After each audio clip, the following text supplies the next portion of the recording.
Olá, segundo ano, muito bom dia aí para todo mundo. Graças a Deus estamos aqui de volta com os nossos vídeos. É, Muito bom para mim poder estar aqui podendo falar para vocês, ao invés de ficar só falando naquele grupo de WhatsApp. é, É bom para exercitar, né? Então a gente vai começar esse patch 2.0, que o tema da nossa semana vai ser o desenvolvimento histórico da produção agropecuária. A agropecuária a gente vai entender como agricultura mais pecuária, ou seja, plantio e colheita mais criação de gado, seja para corte, ou seja, carne, seja para leite.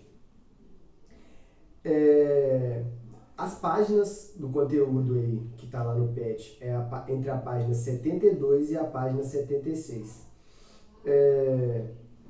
Começando aqui, gente, a gente vai destacar a nossa aula dessa semana, ela vai estar centrada assim, em 3 pontos mais importantes aqui, que são, primeiro, a importância da agropecuária para a humanidade durante toda a história, os modelos agropecuários que foram e são utilizados hoje em dia, e por último, a importância da agropecuária na história econômica do Brasil, como esse setor participou assim da estabilização, da formação, do desenvolvimento econômico do Brasil aí nesses 520 anos de existência que tem o nosso país. Então vamos começar aqui com a questão da importância da agropecuária na história da humanidade. Então, gente, a gente tem que destacar uma coisa. Essas práticas, a agricultura e pecuária, foram essas práticas que proporcionaram a nós, seres humanos, a capacidade de se fixar em um local, em ter uma casa fixa, não ser nômade. Então, a gente foi do ser humano nômade, que é esse ser humano que está sempre mudando de casa, está sempre em migração, ao ser humano sedentário. Antes do domínio das técnicas agrícolas e pecuárias, nós éramos como os animais. Se a gente vê assim, os animais na África, os leões, as hienas, esses bichos, eles migram atrás de comida e de água. Eles estão sempre mudando de local. Eles nunca moram num local fixo assim por muito tempo. Eles viajam milhares de quilômetros em busca de alimento. E o ser humano também fazia isso. A gente ia para um local, catava fruta, matava animais, caçava. Quando isso ficava escasso ou começava a ficar muito frio, a gente ia para regiões mais quentes. Então, o ser humano, ele tinha essa característica migracional que os animais têm. Porém, cerca de 12 mil anos atrás, os seres humanos começaram a perceber que algumas sementes que você colocava na terra, elas brotavam. Então, isso deu a capacidade nossa de perceber que dava para a gente produzir o nosso próprio alimento e não ter que ficar viajando e migrando sempre em busca de sobreviver.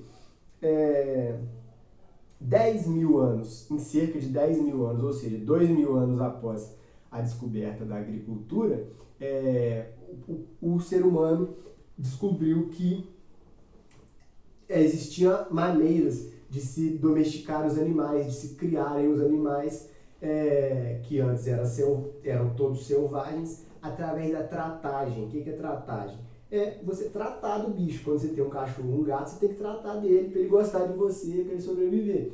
Então, as técnicas de tratar, de dar capinha, essas coisas para o gado, isso também foi muito importante para que nós, seres humanos, pudéssemos nos desenvolver assim como civilização. Aí, gente, eu coloquei aqui para vocês uma fotinha aí ilustrativa do pessoal aí fazendo colheita. Basicamente é uma definição assim das primeiras civilizações, das primeiras vilarejos, vilazinhas que nós tínhamos assim, de pessoas que se fixavam em certas regiões, principalmente regiões próximas de rios, para facilitar a questão da irrigação das colheitas, e foi isso. Dessa época, que é milhares de anos antes de Cristo, até parte ali da Idade Média, ano 1300, 1200, 1100, ali depois de Cristo, as técnicas agrícolas ainda eram muito precárias, porque não existiam ferramentas igual a gente tem hoje. A gente tem foice, tem enxada, tem trator, tem tudo para ajudar a gente. Mas na época, as ferramentas, elas eram, o arado, por exemplo, que era muito importante, era feito de madeira e pedra. E isso torna o trabalho muito mais difícil, muito mais demorado, muito mais trabalhoso, o que fazia com que a produtividade das fazendas, dos sítios daquela época, fosse muito pequena, porque dava muito trabalho para você preparar um pequeno espaço de terra ali. Aí, como a ciência ali na Idade Média começou a se desenvolver, começou a ter ali questão do ferro, passou a ser algo fundamental, a substituição desses materiais de plantio e de pedra e madeira por ferro, isso aumentou assim, enormemente a produtividade da agricultura. Por quê? Vamos supor que para eu arar um terreno de 100 metros quadrados com um arado de pedra, eu demorava uma semana. Para eu fazer isso com um arado de ferro, eu demoro um dia. Então, a produtividade das fazendas aumentou assim, muito após a utilização de materiais de ferro na agricultura. Com assim, a Revolução Industrial, que a gente já falou tantas vezes esse ano, e a expansão do capitalismo, desse modelo assim, de comércio, de venda, de lucro, isso fez com que o campo ele fosse perdendo cada vez mais espaço para as cidades, já que o boom de emprego, de vida, de moradia estava ocorrendo nas regiões urbanas, graças ao surgimento das fábricas, das indústrias, das grandes operações urbanas. Só que, por consequência disso, quanto mais gente está morando na cidade, mais alimento aquela cidade vai precisar para sustentar essa população. Então, isso fez com que o campo também tivesse que se desenvolver mais ainda para poder suprir as necessidades daquelas populações urbanas que estavam crescendo muito com o passar dos dias. E esse é um marco que a gente pode chamar assim, da Revolução Agrícola, que tiveram primeira, segunda, algumas revoluções agrícolas, mas esse é um marco assim, que a gente pode definir como o centro assim, dessa revolução, dessa necessidade do campo se ser moldado novamente, empregar tecnologias, empregar ciência no campo, porque as cidades estavam cada dia mais necessitando de mais alimentos, de mais produtos que são originados no campo. Algumas consequências assim, dessa revolução agrícola. A propriedade privada no campo foi estabelecida nessa época. Antes você plantava para alguém, na terra de alguém ou na terra do Estado. A partir disso, começou a ter as fazendas privadas, a minha fazenda, eu planto e a colheita é minha, eu vendo para quem eu quiser, não tem nenhuma interferência de rei, de governante, de Estado. E também a criação de empregos formais no campo. Antes era tipo assim, o agricultor, a lavoura, era aquele cara ali, não tinha especialização, não tinha nada, só o cara que trabalhava no campo. Após isso começou a ter empregos mesmo, o cara que cuida do solo, o cara que cuida das sementes, o cara que faz adubação. Então começou a ter uma especialização da ciência ali no campo. Agora a gente vai entrar na questão dos modelos de produção, que a gente vai destacar aqui dois mais importantes e que podem resumir assim todos os outros modelos, que são a agropecuária intensiva e a agropecuária extensiva, que o próprio nome aí já dá uma dica pra gente. Intensiva vem de intenso, extensiva vem de extenso. Então, vamos adentrar cada uma aí. Vamos começar pela intensiva. Eu coloquei a fotinha aqui para vocês, que é um exemplo da agropecuária intensiva. Tem uma foto bem bonita, que são vários tratores aí na plantação colhendo. A agricultura intensiva, ou seja, intensa, ela é aquela agricultura que utiliza uma tecnologia muito avançada, ou seja, é o nosso, não só nosso brasileiro, mas de outros países também, o chamado agronegócio, que são aquelas grandes plantações de soja, de milho, que são negócios assim que utilizam aqueles tratores mais modernos, com aviões que usam para jogar aqueles pesticidas e tal. E por ser um modelo que utiliza muita tecnologia, ele não utiliza muita mão de obra, ou seja, é muito mecanizado, tem muito maquinário, ou seja, não existem muitos trabalhadores braçais ali fazendo o trabalho, o que torna essa agropecuária intensiva uma agropecuária que não emprega muita gente. Normalmente, esse tipo de agropecuária, ela utiliza grandes propriedades de terras, que a gente já ouviu falar ou vai ouvir falar, que chamam-se latifúndios, que são assim, grandes e grandes propriedades de terras que às vezes é do tamanho de um estado brasileiro aí. Igual tem família que tem terras lá no Centro-Oeste que é maior do que o estado do Alagoas. Então a gente vê que realmente são terras assim enormes.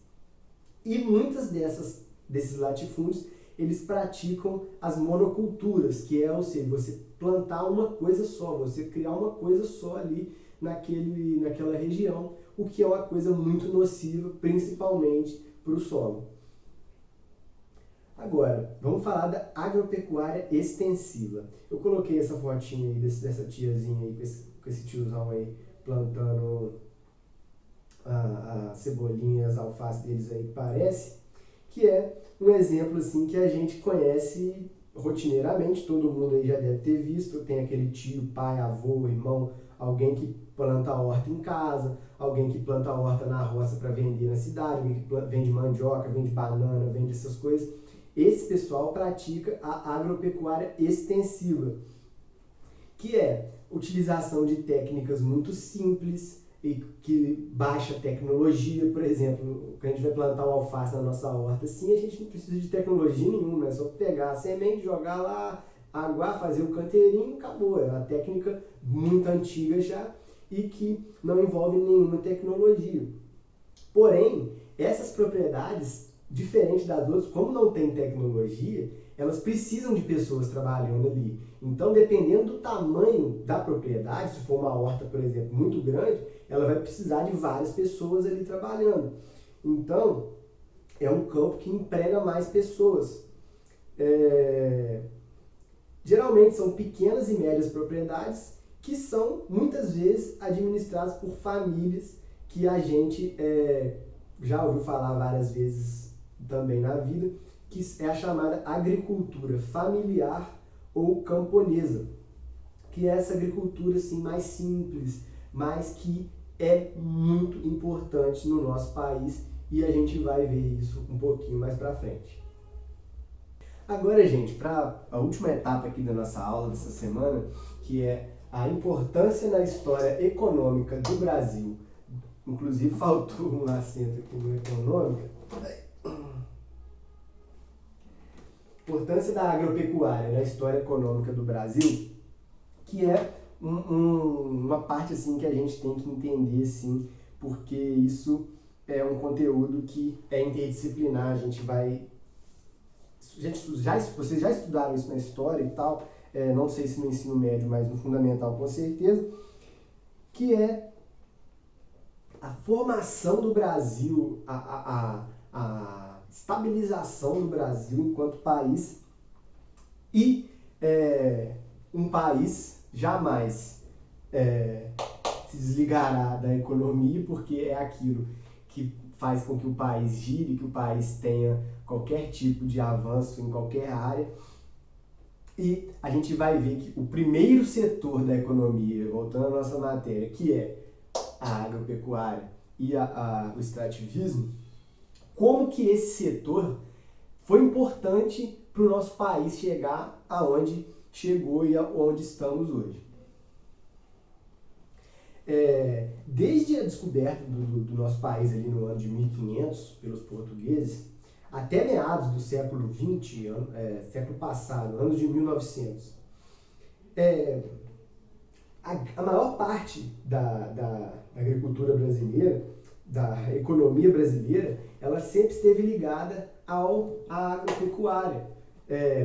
Podemos dizer que por mais de 350 anos, esse foi o grande captador de recursos do Brasil.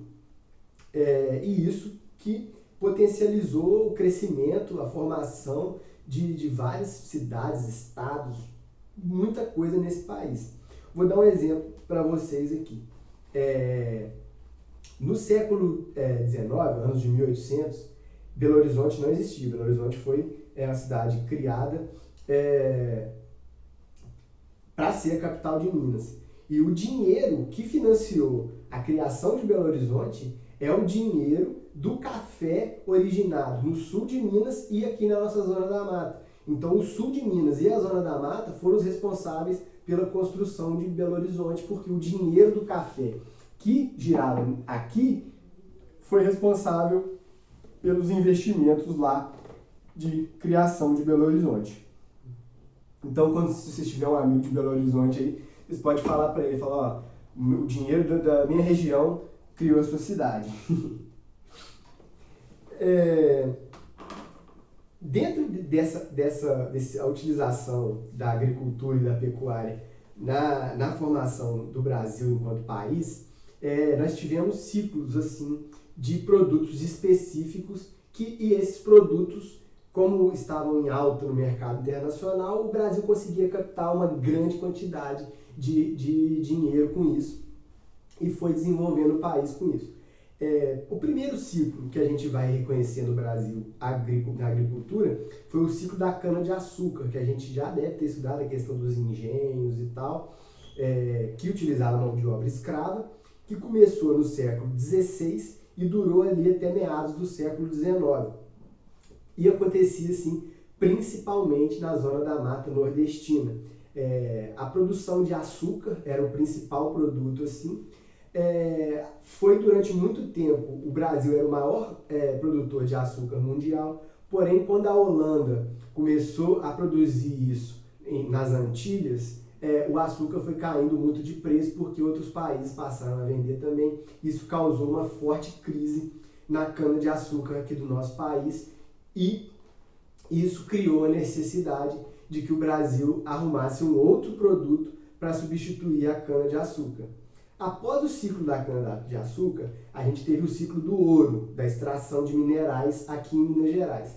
Porém, isso não faz parte da nossa aula hoje. A gente já vai pular para o próximo ciclo, que é um ciclo da agricultura, que é o ciclo do café, que foi um ciclo absolutamente importante para que o território brasileiro, o que o Brasil é hoje, temos grande participação do dinheiro gerado nas empresas cafeeiras, nas vendas, tudo que o café representou para o nosso país durante cerca de 130 anos. O café chegou no Brasil mais ou menos no ano de 1800, início ali dos anos de 1800, e durou até o ano de 1929, 1930, que foi aí que aconteceu a falência do modelo cafeicultor brasileiro, na tão falada crise de 1929, que afetou demais o Brasil.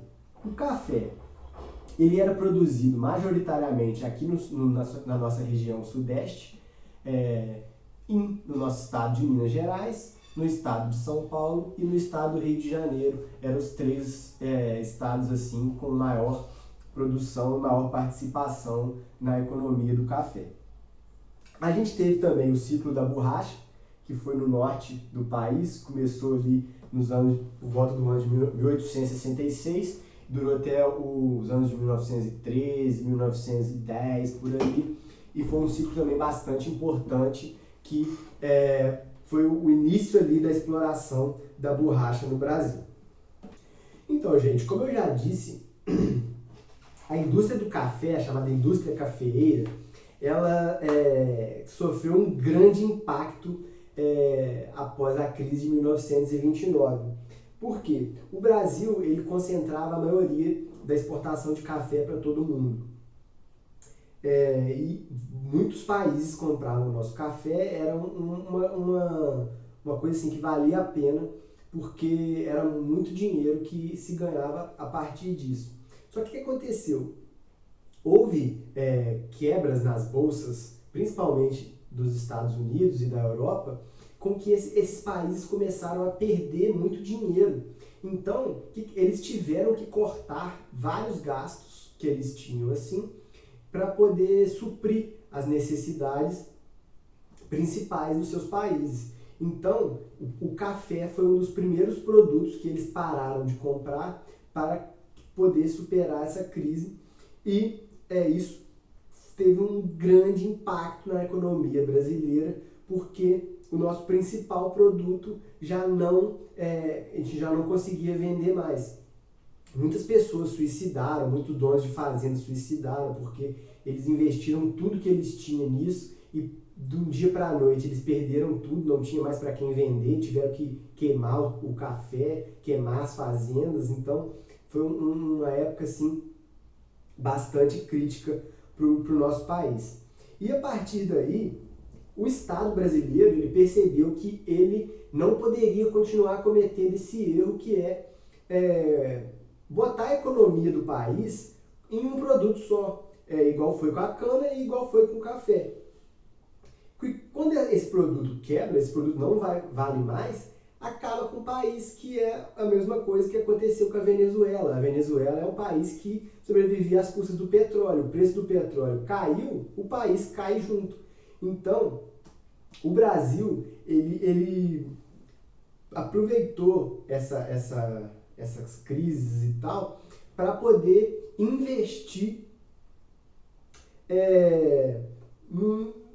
em diversificar a nossa produção, produzir coisas diferentes, produzir diversos tipos de materiais e recursos, para que a gente não fosse mais tão dependente de uma coisa só. E nessa época foi quando a urbanização no Brasil começou a ter um grande boom assim, e o governo aproveitou e criou algumas instituições que até hoje são muito importantes para a nossa agricultura e pecuária, que são a Embrapa, todo mundo conhece aí, o bancos de crédito rural, ou seja, viabilizar empréstimos para fazendeiros produzirem alguns produtos que fossem distintos.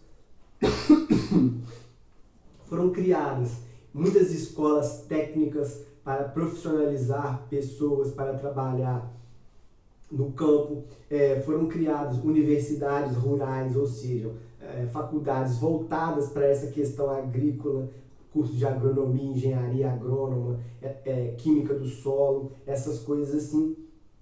E isso potencializou a vinda de vários investimentos estrangeiros para o Brasil, e com tudo isso acontecendo, hoje a nossa agricultura é talvez uma das mais modernas do mundo. A nossa ciência agrícola é bem avançada, graças a esse investimento inicial do Estado, depois do capital estrangeiro, e isso se tornou um grande setor, que é o setor agrícola no Brasil, hoje em dia, agropecuário.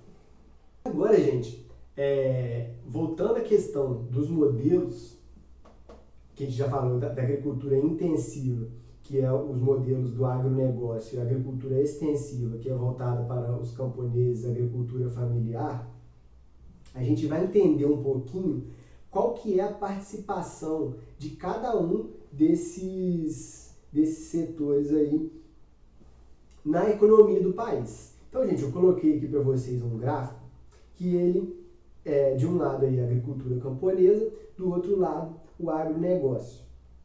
Então a gente percebe, gente, vamos ir aí na cor